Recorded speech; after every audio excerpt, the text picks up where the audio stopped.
Right now, just as we walked into the refugee camp, there are so many children. They don't have shoes, they don't have jackets.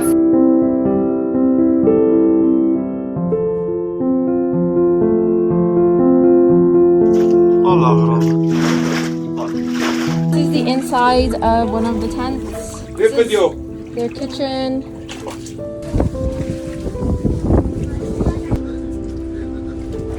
شو اسمك؟